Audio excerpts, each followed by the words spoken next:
Müzik kadar sohbeti de severiz. GTR Müzik Podcast'ine hoş geldiniz. Keyifli dinlemeler.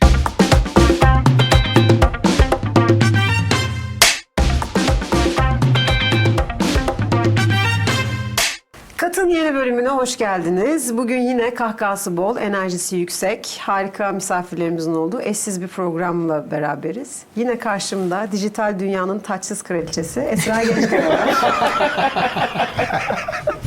Kızın saçlarından sen sorumlusun söylemedin ama. Ama artık gün geçtikçe açılıyor gibisin. O yüzden bunu kuaförüne konuşmanı dilerim. Pardon, bunu istemezdim. Buyurun Esra Hanım. Evet. Benim de karşımda GTR Müziğin incisi, benim canım ciğerim, can yoldaşım. Suyumuzu bile ayrı içmiyoruz artık, öyle olduk. Kötüledik. Evet, kötüledik birazcık. Sinem Türkmen var. Bugün bizimle beraber iki değerli arkadaşımız var. Ben oyuncu misafirlerimiz geldiği zaman ciddiyetim hakim olma konusunda son derece zayıfım. Yok ciddisin ya. Yani çok da ciddi değilsin aslında. Tutturamadım bu sefer. Tutturamadım ben. Gayri ciddi. Tutturamadım. Gayri Gayri ciddi. ciddisin yani. Çünkü neden? Neden yani? Bir tanesi zaten senin 15 yıllık falan arkadaşın. Hatta 17 yıldı değil mi? 17 Evet. yıllık arkadaşın. Diğeri de bence sahne üstü kara kutulardan bir tanesi. Bence ciddi olmamız bugün pek Mümkün imkanlı değil. Bugün yanımızda sevgili Erdem Sakalı Büyük ve Ahmet Kürşat Öçalan. Doğru söylüyorum değil Çok mi? doğru. Yoksa Kürşat Ahmet Öçalan. Ahmet Hangisi? Kürşat. Ahmet Kürşat. Bizlerle beraber. Efendim hoş geldiniz. Hoş Evet. bulduk. Hoş Esra'nın bulduk. dediği gibi Erdem benim çok eski arkadaşım. Yani 15'in üzerinde bir arkadaşlığımız var. Kürşat Bey henüz bilmese de ben her akşam uyumadan önce yaklaşık gibi başladığından beri her gece gibi açıp öyle uyuyorum. Bütün internet kotalarımı bitirdim.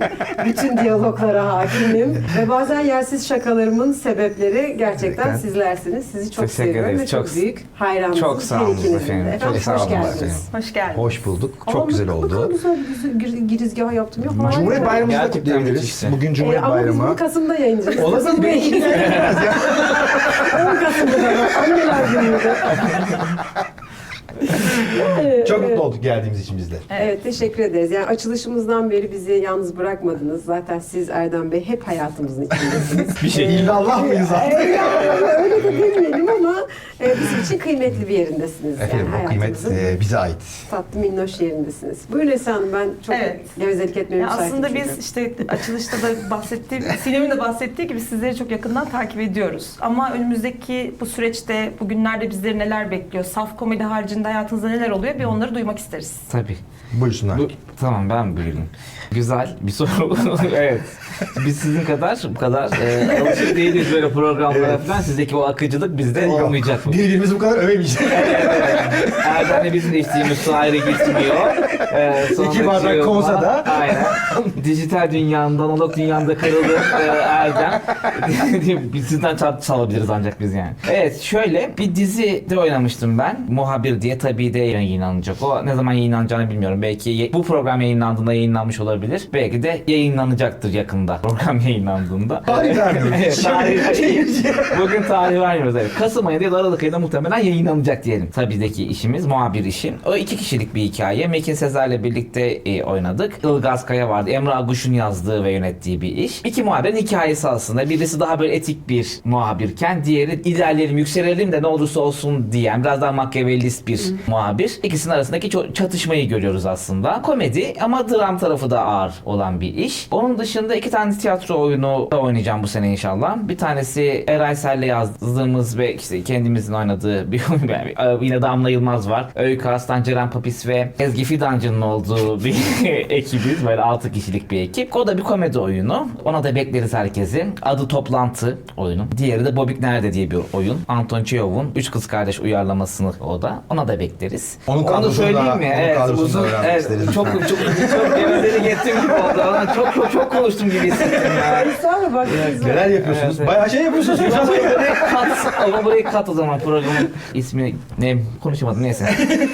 Fatih Sönmez'in o da uyarladığı, yönettiği bir oyun. Selen Domaç var. Aybanu Aykut, Başak Daşman, bir de ben varız o oyunda da. Mim Kolektif'in bir oyunu o. Durum budur. Selen'e buradan selam söylüyorum. Selen'le biz aynı lisedeniz. Selen Domaç'la. Evet, Selen benim annemin öğrencisiydi. Selen Domaç'ı çok seviyorum. Yeri gelmişken söylemek Aa, istedim. süper. Ne güzel. Dünya Harika. küçük derler. Evet. Yani Hakikaten küçük Evet, ya. bizim dünyalarımız çok küçük gerçekten. Benden şimdilik bu kadar. Söyleyeceğimi söyledim, bugün bu yüzden buradaydım. şimdi şöyle ki benim de Organize İşler Karun Hazinesi dizimiz var. Benim daha setim henüz başlamadı. Ama Bu program yayınlandığında belki başlamış olacak. Set olmuş, köyceğiz olmuş olacağım. Kadrosunu saymıyorum. Herkesin Yılmaz Erdoğan var mı? var ki onu yazıp Şenol Sönmez'in yönettiği diyeyim. Tamam. Bu sefer diziyi Şenol Sönmez yönetiyor. Şu an o var önümüzde. Onun dışı saf komedi gösterimiz var Kürşat'la. Şu an biraz ara vermiş durumdayız. Kadronun diğer arta kalan işlerinde meşgul olmasıyla biz biraz oyunu oynayamayacak hale geldik. Bir ne ara oynarız bilmiyorum ama bakarız. Ama tabii biz sizi saf komediden aslında yani ikinizi bizim tarafımızdan bilişimiz saf komedi. Yani ikinizi ayrı ayrı bilmenin dışında. Dolayısıyla biraz saf komedi aksında döneceğiz Evet ama gibi. aslında ondan önce de bir Kürşat Bey'in yazıp Evet, Dona Dona Dona filmi var. Doğru. Dona'yı da şuraya bir yere bir ekleyebilir miyiz Sayın Yönetmenim? Gökhan Fırat. Ya bakar mısınız ne kadar enerjisi 4 yüksek. kişiyiz ya nereye ekleyecek acaba? Şuraya bir Gökhan Bey her zaman bir şey ekleyecek bir yer bu hiç merak etmeyin. Süper. Aslında Dona'dan tabii biz daha önceden tanışıyorduk zaten de Erdem'le. Hani beraber aynı anda yaptığımız iş olarak Evet, Dona'dan Dona'dan galiba var. ilk İlk. iş. Ya Var bu, mı başka taraf, sorunuz?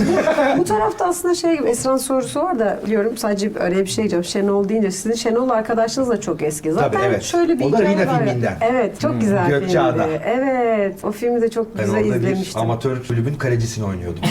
Evet. Benim ilk kan halini izlediğim bir versiyonu vardı. O zaman bak o zamandan Levent Onun çekimi bu arada 2008 yazıdır. evet. Programa burada Zamanlarda. rakı koyarım falan. Evet küçük bir pardon. 2008 çok eski. 2008. 20 Ya Şenol Sönmez de ben oradan ilk tanışıklığım, daha sonra işte arkadaşlığımız falan diyelim. Benim de Şenol Sönmez'di. Ben de lafa getiriyorum burada. Tutar mı tutar diye bir işte çalışmıştık beraber. 4 bölüm tutmuştu. Sonra Bunu da belirtmek burada istedim. evet, belirtmek istedim. Evet. Yani bu tarafta insanlar birbirini sevince çalışma anlayışları birbirine yakın olunca gerçekten arkadaşlıkları da çok uzun süreli Kesinlikle. devam ediyor. Onu Şenol Bey'e de buradan selam Evet, söylüyorum. Bugün aynen herkese öyle. selam söyleyeceğimiz bir gün olacak Kesinlikle, galiba. kesinlikle. Evet. Buyurun Esra Hanım. Evet, saf komedi demişken aslında biz işte sizi birlikte orada izledik ve çok izlerken de sevdik. Siz burada şakalarınızı yaparken bu şakalar ne kadar saf ya da Neye dayanıyorsunuz? Evet, Saf böyle iyi derken. izlenmiş prova ama tabii onun öncesinde biraz saf komedi nasıl doğduğunu da merak ediyoruz tabii ki. Doğaçlama bir gösteri o aslında. Bir format üzerine Bir gösteri. format aslında, oyun değil. Yani insan şöyle tanımlayayım birazcık aslında meseleyi. Cep telefonundan insanlar kelime giriyorlar ve o girdikleri kelimeyi biz perdeye yansıtıyoruz. Bir program aracılığıyla yansıtıyorduk. Oradaki o kelimelerden en çok yazılan kelime büyüyor diğer kelimelere göre. O büyüyen kelime hakkında biz muhabbet etmeye başlıyorduk aslında. Yani buradaki sohbet gibi dönüyor. Yani o yüzden aslında bir şakası yok, hazırlanmış, herhangi bir önden düşünülmüş bir esprisi veya şakası yoktu. O yüzden birazcık zorlayıcı da bir şey bizim için. Evet. Özellikle Erdem'le. Yani çünkü ilk başta Ahmet Orhon bu fikrin Aha. aslında sahibi. Onu da analım. O kadar Aynen. isim atıyorsun. Oradan ona da. Ahmet'e de buradan çok Aynen. selam. Ahmet'e de selam. O da harika biri gerçekten. Hangi kameraya sallıyorsunuz? Ben şu kamerası, Ben- sizin kameranız burada efendim. Esra Hanım'ın kamerası isterseniz bu tarafta. Size Her kalmış. kameraya el sallıyoruz. Ahmet de çok oyunculuktan gelmediği için, Kürşat'la ben de oyunculuktan geldiğimiz için bir de sırtımızı aslında bir oyuncu olarak metne dayadığımız için aslında çok gergin ve tedirgindik. Kürşat'la ikimiz yani. Aynen. Sonra Ahmet yaparız ederiz. Oğlum ne konuşacağız? Kelime çıkacak orada da konuşacağımız kelime insanlara komik gelecek mi? Sohbetimiz saracak mı falan gibi endişelerimiz vardı. Sonra Palas Pandıras çıktık ama bu sefer evet olduğunu görmeye başladık. Olduğunu görünce gösteriler devam etmeye başladı falan gibi bir süreç yaşandı aslında. Ya stand-up gibi de değil çünkü stand-up da bir yazılan bir İnteraktif metin kısmı da var vardır. çünkü işin. Tam bir format aslında. Aslında Evet. format yani denedik yani temelde. Yani nasıl olacağını biz de bilmiyorduk aslında. Bence ağzı laf yapan Herkesin tek işi falan. Bambaşka bir iş kolu açıyorlar. Ağzınız cam mı yapıyor? o zaman neden yapmıyorsunuz bu formatı gibi bir iş yani. Peki. Siz çok iyi yaparsınız mesela bence ikiniz de. Aa, Evet. Teşekkür bak ederiz. şu anda bir kendimize yeni bir kapı açtık. O zaman bir saf komediye doğru. Şöyle bir soru sorum var benim.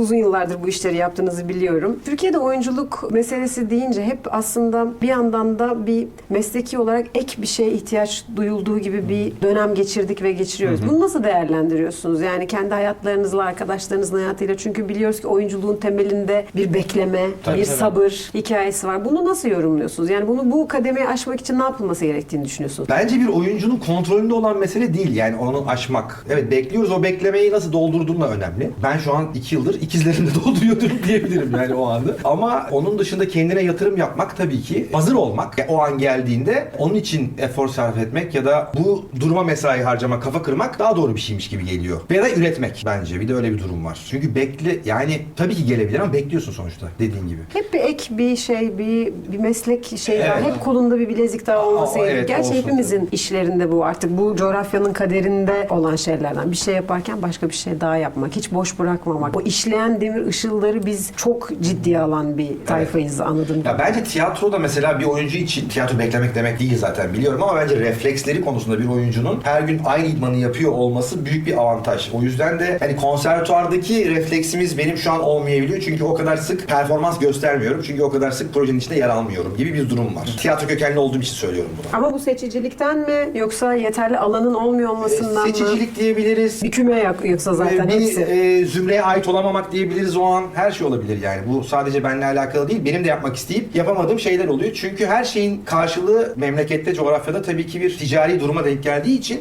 öyle sanat duygusuyla evet yapalım yani üçüncü oyun o seyirci doldurmazsa yapmak istemiyorsun. Senin de şevkin kaçıyor gibi bir durum oluyor yani. Ya Dona filmi Evet, mesela. reklam yapıyor gibi. Tam da bu noktada Dona filminden bahsetmemiz gerekmiyor. Onun gibi oldu yani. Biraz aslında oyuncu hikayesi. O dediğiniz şeylerin aslında biraz yansımasını görüyoruz filmde bence. Çünkü oyuncu hikayeleri genelde sinemada birazcık daha farklı anlatılıyor benim gördüğüm kadarıyla. Daha böyle işte bizdeki biraz daha daha gerçeğe yakındı bence. Evet yani başrolümüz öyleydi Ali Ilıksüt. Daha o da işte neler çekiyor, sıkıntılar çekiyor dediğiniz gibi ve işi bırakıyordu. Oyunculuğu bırakıp, hani spoiler vermiş gibi olacağım da fark etmez. İşi bırakıp başka bir alana yönelmek zorunda kalıyor. Para kazanması gerektiği için yani. Evet o büyük bir sıkıntı aslında. Var olma çabasını evet oradan. Ben kendi çapımda yapmıştım. Erdem'le de o zamandan tanışıyoruz zaten. Bir kas direktörlüğünde çalıştım. Asistanlığı yaptım kas direktörlüğünün. Audition çektim yani. Gelen oyuncuların audition'ını ben çekiyordum deneme çekimlerini. Erdem'le de o zamandan beri tanışıyoruz. 2014 falan işte yaklaşık o dönemlerden. Ben hani o şekilde değerlendirdim. Birazcık da sektörün de içinde olmuş olayım diye. Ama Erdem dediği şey de çok doğru. Biz zümreye çok hani ait olamazsan yani tek başına tek tabanca çok fazla ilerleyemiyorsun aslında oyunculukta yani. Birazcık birilerini tanıman gerekiyor. Bir ekipçilik var yani o tarafta da. Olmazsa Çevre çok edinmek zor. gerekiyor yani. Evet, zorlaşıyor. Yani bir tiyatroya girdiğin zaman hani her işi getiriyor gibi aslında bizde birazcık daha kapı kapıyı açarın olayı tam oyunculukta var yani. Evet. Bir işe giriyorsunuz. O işte tanıştığın bir insanla başka bir iş yapmaya başlıyorsun aslında. Ama o ilk adım atmak evet çok önemli. Yorucu bir iş oyunculuk. Zaten küçük bir matematik hesabıyla da Türkiye'de kaç tane oyuncu vardır? Çok. Hiç yani düşünmedim ama bence vardır. Var. 1 milyon var mıdır? kadar Oyunculuk yoktur yapmak ya. istiyorum. 500 bin. Yok. Yoktur. Yani kaç Buna bir tane... bakalım mı? Yani bence ben... Yorumlarda Yani 1 milyon yoktur bence. Yani- İddialı bir rakam 1 milyon. Oyuncu olmak istiyorum diyen. Da dahil olmak üzere. Var bence mıdır 200 bin falan mıdır ya? O da mı çok? Ama konservatuvar öğrencilerini sayıyor muyuz mesela? Yani tabii saymamız lazım onları da işte. Kaç tane konservatuar Türkiye'de? Çok var Çok artık. var. Her sene 50 tane mezun verseler zaten o konunun onu çarpacağız zaten. Bence Evet, yani eşittir. Buradan nereye varacağız? Ben sana Konuyu kaçırdım. 500 bin oyunculuk vardır diyelim hadi. Bence kesinlikle vardır Vardır. 500 bin. 500 yani bin. bence %100 vardır. Yani influencerları, youtuberların hepsine katıldığı işin içine. Hepsi aslında oyunculuk yapmak fırsat gelse yapacak ya. Ve Evet. yani o noktada ilerlemek Yapıyorlar üzere. da. Hani aynen 500 bin kişi rahat vardır bence. Ama işte 7 günümüz var. Televizyon dizisi için bahsedelim. 7 gün 7 kanal var hani maksimum. Yani 49 tane dizi var diyelim. Her dizide 50 oyuncu var. Her dizide evet 20 tane oyuncu bugün olsa. dizi biterse yarın dizi aynı karakterleri Ve öyle de oluyor ama. olsak. Ama öyle de oluyor. Yani Evet. bir havuz var ya aslında ve o havuzun içerisinde dönüyor genelde. İşte 20 tane ana oyuncusu olsa her dizinin 50.000 tane oyuncu var şu anda aslında çalışan. Evet. Bir televizyon dünyası için Ana akım söylüyorum. medya için söylüyorum. Orada da evet yaş grubuna bakarsan da işte böl onda 20-40 arasında 300 tane kişi girer. Zaten orta yaş oyuncu yani Daha mı az? yok gibi yani. Ama şu an ben orta yaşım mesela. Orta yaş kaç? Ben hayır yok yani öyle mesela yaşlı, şişman, uzun yani Evet. hep belli bir Sıfatlar belli yani. evet yok yani öyle çok Orta yaş tek kaç dizi. şu anda? 35-50 midir orta yaş? Hayır. 55-65 arası orta yaş. Ne diyorsun? 120 mi yaşıyoruz? Çektiler, yukarı Esra çektiler. Hanımcığım Sen yaşlı ne o zaman? Yaşlıları 65 yaş üstü yaşlı sayıyorlar. 65 yaş üstü. Orta yaşa biz ne diyoruz? 55-65 yaş arası. Ben Biz neyiz? Öyle mi? Biz genciz. Bence 40 Aa, orta ben yaş tabii ya. ki- Ben genç miyim? Evet. Çok yanlış audition arıyorum. Oraya çıkıyor. Bence biz orta yaş olmamız gerekiyor. Orta yaş olmamız lazım. Berfin Hanım buna da bakabilir miyiz? Biz orta yaş mıyız? Çünkü ona göre birkaç gün Değiliz. sonra doğum günüm ona göre kutlayayım. 10 Evet. binin üzerinde oyuncu var ama 10 bin mi? üzerinde. Kürşat Bey siz Aa. de. Ya hayır 10 bin üzerinde Resmi bilinen bu. Bilinen. Meslek biriyle kayıtlı falan. Ha, Evet, oyuncular sendikası bilmem. falan onlar. kapsamıyor. Ben neye bakacaktım? Genç, orta yaş. Orta yaş kaç? 50-65. Bence Çünkü, çok net 500 bin çok- vardır. Bir şey her konuda Osman yönetmenimize soralım. Orta yaş yönetmenim sizce 45-59'muş. Orta yaş. 59. O zaman ben orta yaş değilim. Değilsin Evet. sen gençsin. Ben orta yaş oluyorum. 45'ten mi yakaladık? Evet. Evet. Ha.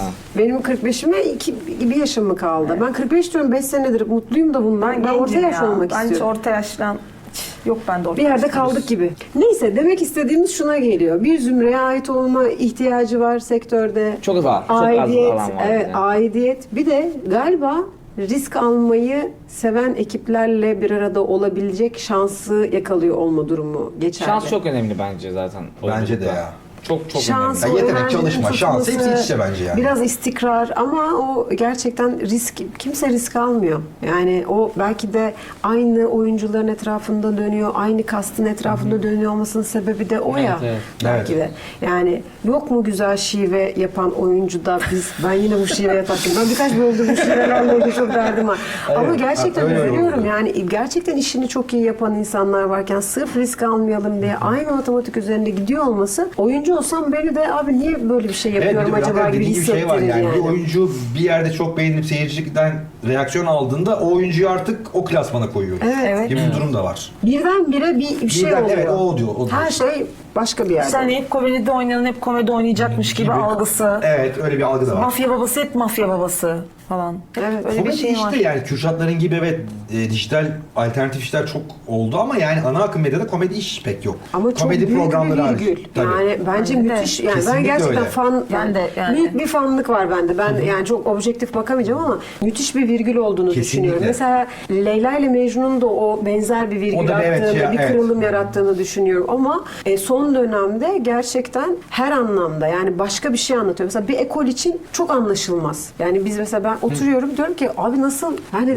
sınav geçmiyor mu diyorum. Yok geçmiyor diyor. Bir ekol için hiç yok Evet. ama bazıları için de müthiş bir alternatif bir dil yarat. Kuş dili gibi. Kesinlikle yani kendi öyle. aramızda gülüyoruz. Bakıyorum hiç gülmüyorsa bu bizden değil diyorum yani. Aynen öyle. Çok Bir de şey durumu ya çok enteresan bir de. Bazen yaşadığımız şeyler öyle bir şey yaşamışız ki bölüm o hafta bizim yaşadığımız şeyi anlatıyor. Yani Ha, denk geliyor diyorsun, değil defter mi? bölümü o ara bizim böyle insanların üstünü çizip hayatımızdan bir sürü insanın gittiği dönemde defter bölümü çıktı. Biz yani şey gibi izleyicinin senaryo içerisinde kendisini bulmasıyla oyuncunun gerçekten senaryo içerisinde kendisini bulmasının denklemi gibi. Kesinlikle. O birliktelik. Ben senin sorunun paramparça ettim. Böyle bir şey parantez açayım o, cesur olmaktan bahsetmiyor. Feyyaz Yiğit, işte Aziz Kedi yani aslında biraz çok iyi yazarlar zaten. Ama onun üstüne de yani işte kast olarak da Cesareti cesareti gösteriyor. Tabii ki göstermiş bu arada, olmaları. evet. Bence önemlisi çok oydu. fazla oyuncuya alan bırakmış olması gibinin aslında bence oyuncu tarafından bakarak da söylüyorum bunu. En kıymetli yanlarından bir tanesi. Çok değerli aslında o kadar oyuncunun olduğunu da bence birazcık gösterdi. Her bölümde çünkü çok önemli oyuncular geldi, geçti. Hani o açıdan da bence önemli bir işti. İşin rengi bile Tabii. çok büyük bir cesaret. İşin Evet. kendi color'ı bile müthiş bir cesaret. Biraz ama Onlara teşekkür edeyim ben yine. beni seçtikleri için yani. Yok. Sahnede yaşadığınız ama ben artık bunu oynayamam dediğiniz bir An rol mı? oldu mu, an oldu mu? Ne bileyim belki Türkan Şoray kanunlarınız vardır. Ya da başka bir şey vardır. Ya o değil de biz saf komedi yaparken Evet, Ankara'ya turne yaptık. kötüydü mesela. Yani tiyatro anlamında sorunun cevabı bende pek yok şahsen. Belki Kürşat'ta vardır. Ama saf komedi gösterisinde teknik anlamda o kadar problemler yaşadık ki. Çünkü kalabalık bir ortam, mikrofonlarımız var. İnsanlar bu arada şöyle bir şey var. Yani tiyatro sahnesinde yaptığımız gösteriler var ama böyle bir mekanda yiyip içip yaptığımız yerler de var. Yiyip içilen bir yerde zaten bir uğultu oluyor ve orada dikkatini çekmek çok zorken seyircinin. Teknik anlamda da biz gol yiyince yani mikrofonlarımız falan çalışmayınca bir an artık o sahneden yok olmak istedim ben mesela. Çünkü arkadaşım bana Erdem 2 dakika sonra mikrofonun şarjı bitecek diye mikrofon 2 dakika sonra şarjım bitecek bir mikrofon elime aldım ve konuşsan bir dert, konuşmasan bir dert. Sussan bir dert. Gönül razı değil.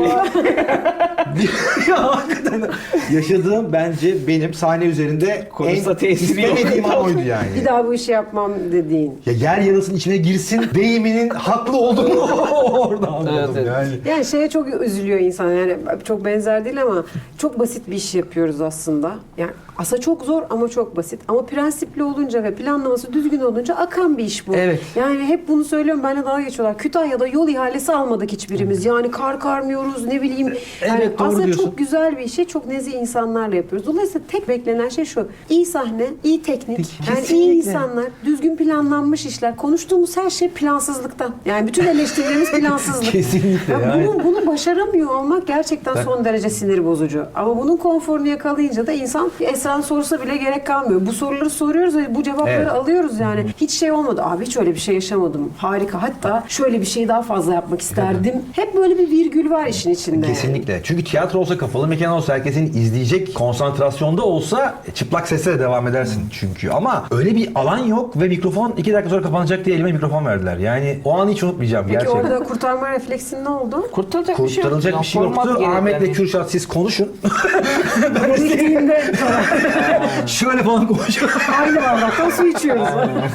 Aynı mikrofondan ses veriyoruz yani. Tiyatroda benim de çok olmadı galiba. Kötü bir an olarak olmadı yani. Ama kötü bir oyun geçebilir tabii, Tabii ki ki bir kötü noktada. oyun, çok geçirdik, evet. O seyirciyle de alakalı oluyor birazcık. Komedi oyunuysa özellikle kötü geçmesi daha olası oluyor. Dramsa zaten dram, hani o çok düşük oynasan da zaten yedirirsin yani bir şekilde de. Komedide hani şey var ya, böyle hazır olduğum bir şey var. Ben bunu diyeceğim, millete gülecek kesin. Hani bu Ha, şakaya hazır. test Evet. edilmiş bir şey çünkü işte 10 oyunda hep bu olmuş yani mesela. Gerçekten. 11. oyunda o olmayınca ve bu Tabii. sürekli olmaya başlayınca tabii ki insan morali Bozuluyor. bozulur ama o seyirciyle alakalı birazcık da. Seyircide birisi gülerse en başta komedi oyunlarının Ha, sirayet ediyor evet diğerleri. kritik noktası o bence. Yani aslında bazen şey de oluyor. Seyirci gülüyor ama hani falan oluyorlar. Ha, Şimdi tek ben birisi gülmüyorum. patlaması lazım ki herkes gülebilsin, rahatlığına ulaşması gerekiyor seyircinin. Komedi oyunlarındaki bence bu problemi çözebilirsek eğer daha rahat oyunlar. Bir de şey yapıyoruz da daha sonra şey de oluyor mesela, gülmüyor seyirci, Japon abi seyirci falan. Ha, Ve evet. seyirciye kusur bulma şeyleri de Ya var. onunla ilgili isim Hayır abi vermeyeceğim. oynayamamış Sonra- olabilirsin yani. Oynamış da olabilir. Aynen öyle. Sonra söylerim ama komedi işi yapan yani duayenlerden bir tanesi. Biliyorum ki aralara birilerini yerleştirip Girdirse çok ama evet. alkış,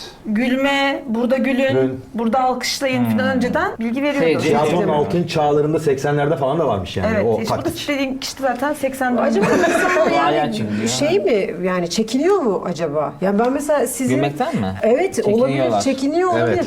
Biz sizin oyununuzun ismi Zeynep'le beraber oynadık. İntihar Süsü. İntihar Süsü. Ya benim Evet. hayatımda bak, bir Pınarların O demin dediğin risk aldığımız bir işti aslında yani. Küskün Müzikal 1, sizin İntihar Süsü 2. Hani böyle bir şarkı dinlersin de seni böyle geçmişe götürür ya. Ben mesela sizin o oyunu düşününce hep bir dönemime gidiyorum. Bence harika bir işti. O da mesela riskli bir işti. Kesinlikle çok riskli bir Ben işti. babamla geldim o oyuna. Evet. 3 kere falan, yani babam bir kere o kadar güldü ki böyle babam da benim uzun boylu falan. Yani diyorum ki gül. Yani yani oyuna gidersen gülersin. Tarzusu bence de şeydi yani orada da isimlerden bahsederek devam edebilirim. Zeynep Coşkun. Evet, Zeynep falan falan. vardı. Zeynep'le oynuyordum ben. Oyunun hem yazarı hem yönetmeniydi. Çok güzel bir Evet, işti Levent o da. Polat, Yani evet, Zeynep. harika bir işti. Çok Bir daha yaptım. Ya işte Bir de o da yapılmıyor ya, o da garip değil mi? Evet, Mesela evet, çok öyle 10 sene oluyor. önce çok güzel bir oyun oluyor. Bitiyor. ben bir daha bilmiyorum, kimse ben yapmıyor çok mesela aynı hatta şekilde. oradan bir fikir çıkmıştı, hatırlıyor musun? Bir televizyon programı yapalım. O zaman ben ismini vermek isteyeceğim ama şu anda verirsem ilk de defa isim vermiyorum. bir televizyon kanalında Vermek isteyip de çalışıyor. vermemek istediğim oluyor bence. Eskiden vermek istediğim ama veremeyeceğimiz. Ay söyleyeyim, zevkle de gururla da söylüyorum. Show TV'de çalışıyordum. O zaman dedim ki bir gece programı yapalım ve işin içerisinde bu Bir tipte, part, evet bir part hep böyle oyunun içerisinden bu ikiliyi göreceğimiz. Çünkü bana çok iyi gelmiş bir oyundu. Bence zaten tiyatronun güzel tarafı da bu. İnsanlara iyi gelmesi, bir şekilde bir yarasına dokunması falan. Çok güzel. Niye buraya girdim ben? Yine duygusal. Ben Erdem'in görünce bir gülmek ve duygusallık Yıllar arasında. Mazi falan ya o. Aynen. Benim az evvelki soruma otomatik olarak bir cevap Evet. verilmiş oldu. Nedir? Az evvelki sorum şuydu. Bir kurtarma çabasına gittiğiniz zaman komedinin içerisinde işte ilk dönüp hani nasıl bir refleksle, neyi nasıl kurtarıyorsunuz da aslında biraz yakaladım gibi. Evet. Ben mesela çok canım sıkıldığında ara ara seni arıyorum. Ben de çok fikirler mutlu alıyorum. oluyorum. Evet, bazı fikirler alıyorum. Bazen bomboş konuşuyorum falan. Onlar beni mutlu ediyor. Siz nasıl çözüyorsunuz aslında onu? Yani oyunda bir aksilik çıktığında şöyle bir şey var. Replikler zaten kafanda net bir şekilde duruyor. Diyorsun ki ben burayı nasıl toparlarım diyorsun. O ara zihnin bin çalışıyor. Toparlıyorsun da toparlayamıyorsun. O belli değil. Ya aslında improvize gelişiyor. Doğaçlama gelişen bir şey. Yani bunun bir formülü yok bence. O sahne neyi getiriyorsa belki başka bir malzeme veriyordur. Belki malzeme vermiyordur. Yani evet sahnede bir şey olursa ben kesin toparlarım. Bir güveni yok mesela bende. Toparlayamayabilirim. Ama toparlayabilirim. Yani o Ya, hakikaten genel tiyatronun toparlanıyor bence ama. zevkli olmasının kısmı da bu. Tılsım orada. Tılsım orada yani. Hata olması güzel bir şey bazen de. Evet bu arada. Anı oluyor çünkü. Şimdi düşünsene o 50 tane oyun oynamışsın. O bitti ya unutuyorsun ama hata olan oyunu unutmazsın yani. Evet. Var mı böyle bir Yani anı? gülmeler falan var, bizim. Hani Bir de biz Kürşat'la hiç aynı tiyatro oyununda oynamadık. Ama biz oynasak mesela çok bir oyun yapmak istedik, kadın oyuncu bulamadık falan bir şeyler oldu. öyle Aynen. Yeni yaparız belki ya. Aynen. Evet, öyle bir durumumuz vardı. Ajan hikayesi mi? Ona bir dizisini ya da filmini yaparız inşallah. Bir de yazarken de çünkü biz bir iş de yazmıştık. Evet, dizi yazdık. Onu da işte o süreçte o da. Yani yazarken de kafamız uyumlu olduğu için yani onu anlıyorsun. Yazarken de çünkü aynı şeylerden Evet. aynı şakaları düşündüğün için. Oyunda da çok eğlenceli olur diye Evet. tahmin ediyoruz yani. Çünkü Kürşat'ın Dona Dona filmini kendi yazmıştı. Benim hiç yazarlık şeyim yoktu. Bulaşmışlığım yoktu yani. Kürşat'la yazarken de ikimiz de oyuncu olduğumuz için şey de yaptık mesela. Biz bir sahneleri durumu anlattık. Hadi doğaçlayalım dedik. Doğaçladık, oynadık. Sonra kaleme döktük gibi bir sistem de olmuş oldu bizim için. Eğlenceli olur. Bende de yazarlık yok da bir cesaret dedi. Senin de deneyimin var. Benim hiç deneyimim yoktu öyle söyleyeyim Aynen. yani. Yazarlıkla alakalı. Bakalım. Toparlıyoruz yani. Toparlamıyor. toparlanıyor. Evet, tiyatronun bence ama eğlencesi orada Evet, yani. evet, Riski evet. orada. Bence keyifli olması da o yüzden. Unutuyorsun bazen repliği. 2 sayfa atlıyorsun sonra dönüyorsun 2 sayfa geri. Evet, öyle şeyler de oluyor mesela. Aslında hiç bilmiyor ki ama ne konuşacağımızı zaten. Ya çok hakim olduğu bir Hamlet'e falan kemik ezber falan olması lazım Aynen. yani. Gerçekten 2 sayfa ileri gidip de 2 sayfa geri Tabii döndüğümüz canım, oyunlar oldu kimsenin yani. ruhu duymaz. O güven var zaten, evet. Peki şimdi sonraki sorumuzda ama öne aldım. Böyle durumlarda birbirinizi sabote ettiğiniz oluyor mu? Sabote etmiyoruz da yani Sabote etmek derken nasıl yani mesela? Yani hani unuttuğunu belli etmek. Ha evet. Yani onu daha da şey yapmak. Bende şey oluyor, eğer ben unuttuysam ve imdadıma bir oyuncu yetiştiyse onu bana gözleriyle veriyor zaten kendisi. Ve gülmemi zor tutacak hale geliyorum. Dalağım düşüktür o konuda biraz benim yani. Rengini hemen belli Rengimi ediyorsun. belli ediyorum. Hadi abi devam et. Bundan sonrası bende, merak etme. Duygum var ya. yani şeyler var mesela. Bu sene oynayacağım oyunlardan bir tanesi de var mesela. Bir kulağına fısıldayıp bir şey söylüyorum. Sonra o olamaz diyor filan. Şimdi ben onu muhtemelen oyunda kulağına Eyvah. komik bir şey söyleyeceğim yani. Kesinlikle. Yani Oyun şakası ama o. Oyun şakası. Onda öyle şeyler oluyor tabii. Öyle saboteyse Evet, evet. Oyun zorlanmak şakası, için, güldürmek için saboteyse, yani. evet öyle yani. Çok iyi. Seyirci duymuyor çünkü kulağım bir şey söyleyeceğim ama ne kim bilir ne söyleyeceğim. Her oyunda başka bir şey söyleyeceğim muhtemelen bir de. Çok eğlenceli ve bunu düşüneceksin değil mi? Evet. işte ve güldürmemeye çalışsın. Yani gülmemeye çalışsın falan. Dram oyunu yani gülmemeye lazım. 2-0 galip falan. Aa gibi şeyler. Üşüdün mü?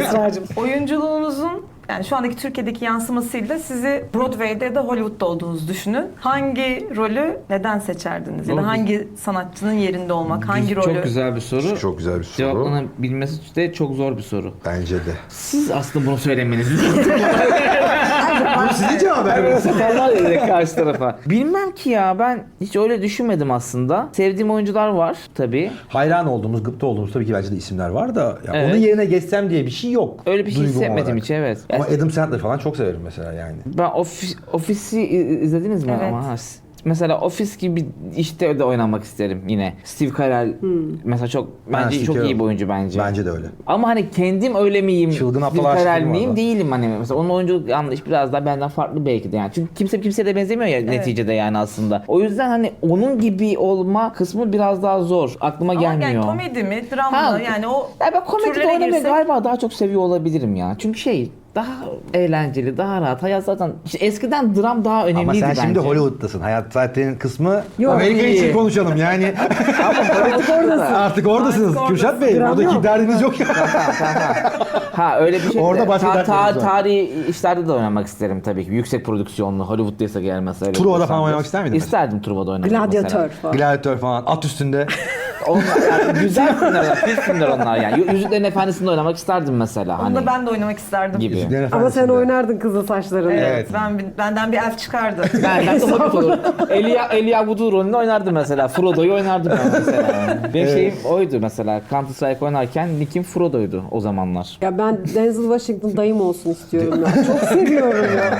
Ya böyle kapı çalsın, ayakkabılarını çıkart, çoraplarıyla gelsin, bir çay yok mu kızım falan Falan desin desin istiyorum. diyorsun. O kadar seviyorum adamı. Bütün Var. onun filmlerinde birileriniz oynasa ben mutlu olurum sizi görmekten. Denzel Washington deyince aklıma hep şey geliyor benim. Böyle komiser geliyor böyle. Hep böyle polis komiser, itfaiye Ajan. şefi falan. Hep böyle gibi yani geliyor kafam. O çok yakışıyor bana. Equalizer'lar falan. Aynen. Evet. 18 saniyede.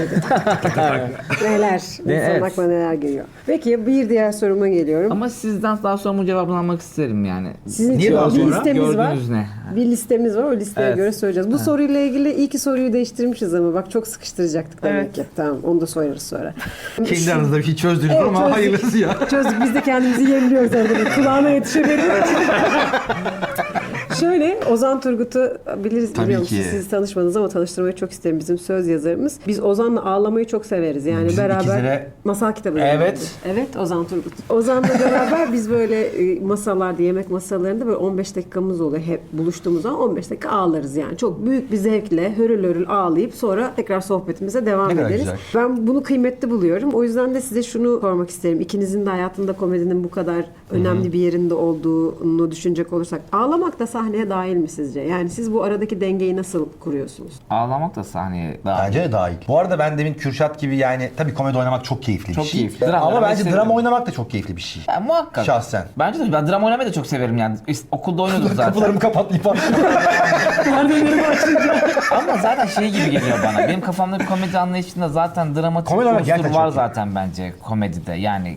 Yani şeyi çok sevmiyorum aslında. Bence çok eğlenceli, çok güzel ama eskiden daha sanki o hani katarsise daha fazla ihtiyacı vardı insanların. Zaten Evet, şu hayatın an daha yeteri- insanın evet. çok fazla katarsis yaşıyor. Doğru. Şimdi daha fazla eğlenmeye, yani vakit entertainment dünyası daha fazla olmaya başladı günümüzde birazcık daha gibi geliyor bana. Ya travmatik bir hikayeyi izlemek eskiden daha iyiydi gibi geliyor şu anda izlemeye göre. Psikolojik anlamda söylüyorum bunu yani. Onu oynamak da dolayısıyla aslında o yük, o ağırlığa girmek falan da birazcık Seyirciye zor. biraz daha dert vermek istemiyorum demek istiyorsun değil mi? Evet yani şöyle o dertlenmek de çok aslında oynarken çok yorucu bir şey gerçekten drama oynamak bence. Bence de bu arada. Onun seviyesi o yüzden önemli. O yüzden dedim tarihi filmlerde oynamak isterim yani falan. O da bir dram ama dümdüz. Başak Aşk tarlalarında filmi, eğlenip aşk filmde oynamak isterim. Romantik filmde Bir gün oynamak mutlaka kavuşacağız. Aynen. Ayrılık filminde oynamak isterim. Dram o da dram falan. Okey ama mesela o ağır travmatik şeyler var ya böyle. Psycho işlerden Psycho bahsediyorsun. çok böyle hani onları Ben de çok boğulurum. Ben de. onları çok Seyircisi de değilim. Çok öyle. işte onlar biraz yorucu geliyor bana. Onu aslında kastetmiştim. Yoksa dram da bence tabii ki çok iyi. Bizde şey anlamda da güzel oluyor sahnede dediğiniz Yani babam ve gibi. oğlum da oynamak ister miydin mesela? İsterdim babam ve oğlumda oynamak. Çünkü Örnek dedim. çok iyi bir örnek. Bence müthiş. Bence onda Canım onda kardeşim, oynamak ben de isterdim.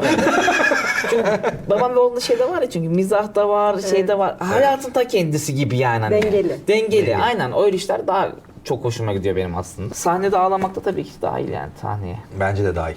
ve küçük bir 15 dakika falan Ayrılığı ağlıyorlar. sevdaya dahil olduk. Aynen. Dram da güzel evet ya. Oynamak güzel dramı da. Çünkü daha az yaşadığımız şeyler gibi oluyor Soru dram. soracaklar Kürşat. Buyurun. Ben kendi kendime konuşuyorum. Siz de komedi tabii şimdi komedi olmaz. Ben sorumu atlıyorum çünkü o sorunun cevabını aldık. Sen Evet bir bütün sonraki... sorularımızın cevaplarını Biz çok Allah'ım konuşuyoruz ya. Gevezeli geziyoruz. Harika. Gevezeli Demek geziyoruz. ki çanak tutan sorular. Aynen. Yani her şeyi dahil eden sorular soruyorsunuz. Peki hazır bu kadar yakın ilişkilerden bahsetmişken ki bahsetmiştik.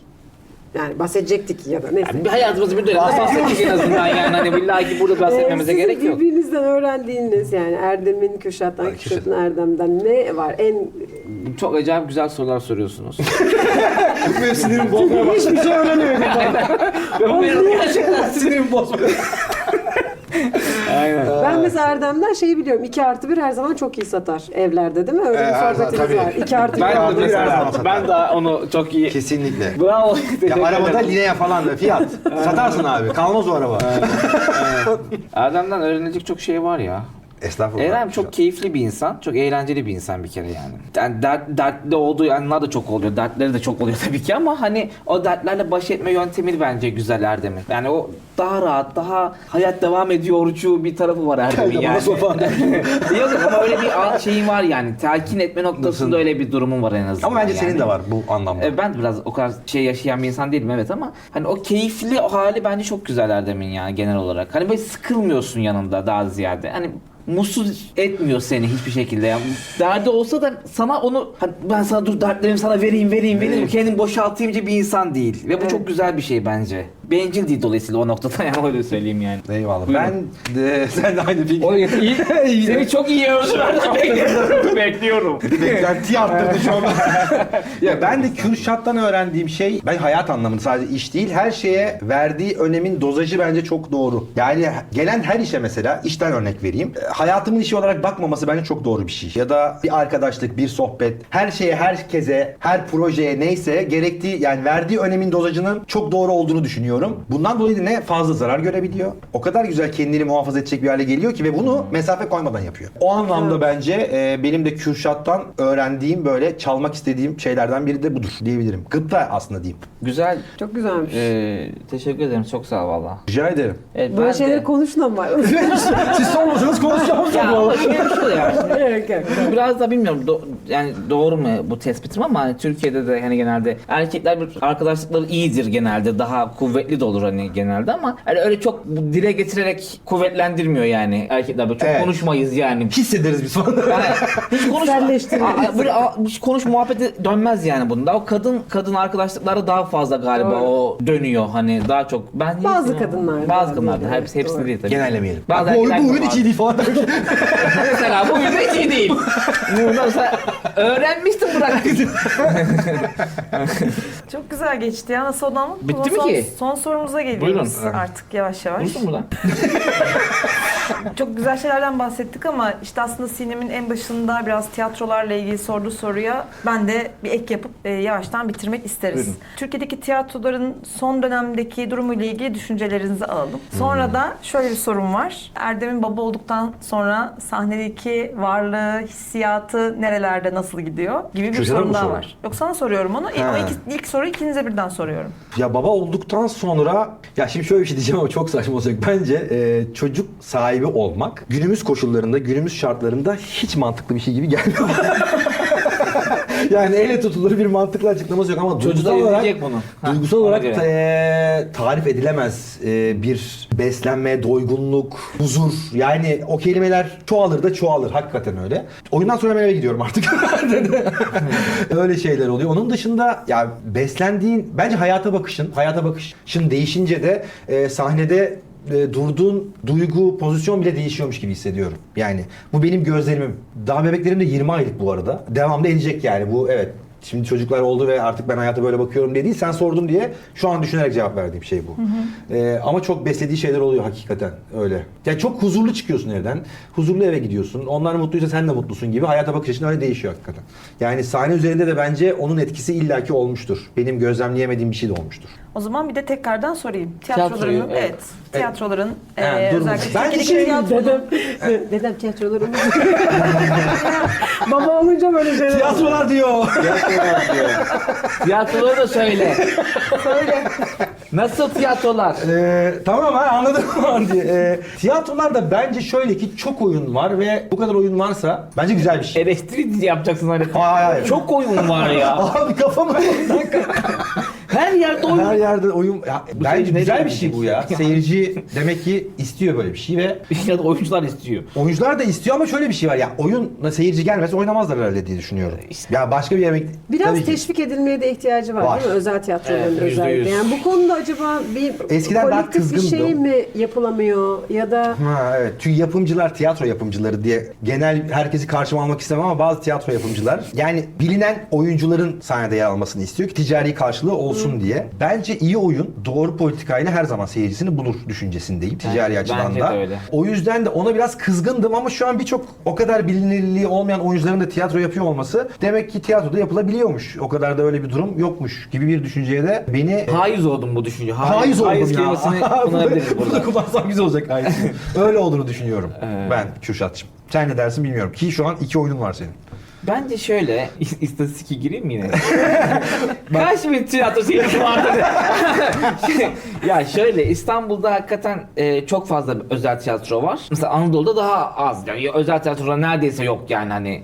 Çünkü çok zor. Hani biraz artık günümüz şartları da hani ekonomik anlamda da birazcık hani Evet. zorluyor artık. Ve dolayısıyla bir lüks haline gelmeye başladı aslında tiyatro. Sinema da öyle. Sinema da boşaldı artık. Yani eskiden daha fazla sinema seyircisi vardı. Şimdi o bile boş. Dijital dünya biraz oraya. Evet.